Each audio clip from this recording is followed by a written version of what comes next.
Cut பண்ணிக்கோ. Hello guys, நம்ம இன்றைக்கி வீட்டில் பார்க்க போகிறதுனா தமிழ் 9ஆம் வகுப்பு முதல் பருவத்தில் உள்ள ஒரு முக்கியமான பகுதியை பார்க்க போகிறோம். வாங்க இங்கே பாருங்கள். சிறுபஞ்சம் மூலம் காரியாசின் எழுதின ஒரு நூல். இந்த நூலில் வந்து என்ன சொல்லியிருக்காருன்னா, எதுக்கு எது அழகுன்னு சொல்லியிருக்காரு. கண்வனப்பு கண்ணோட்டம் கால்வனப்பு செல்லாமை என்வனப்பு இத்துணையாம் என்றுரைத்தல் பண்வனப்பு கேட்டார் நன்னென்றல் கிளர்வேந்தன் தன்னோடு வாட்டான் நன்னென்றல் வனப்பு.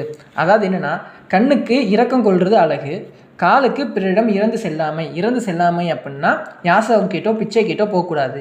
ஆராய்ச்சிக்கு அழகுன்றது வந்து முடிவை துணிந்துரைத்தல். நம்ம என்ன செஞ்சாலும் அதோட ரிசல்ட்டை தைரியமாக சொல்லணும். அடுத்து இசைக்கு அழகுன்றது அதை கேட்போம் நன்றென்ன புகழ்தல். நம்ம ஒரு இசைக்கிறோம்னா அது நல்லா இருக்குன்னு அவங்க சொல்லணும், அதான் அழகு.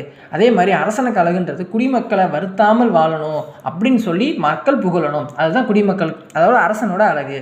இது எது அழகுன்றது வந்து ஒரு கொஸ்டினை கேட்க ஒரு சான்ஸ் இருக்குது. இந்த மாதிரி யூஸ்ஃபுல்லான வீடியோ பார்க்குறதுக்கு எங்கள் சேனலை லைக் பண்ணுங்கள், கமெண்ட் பண்ணுங்கள், ஷேர் பண்ணுங்கள்.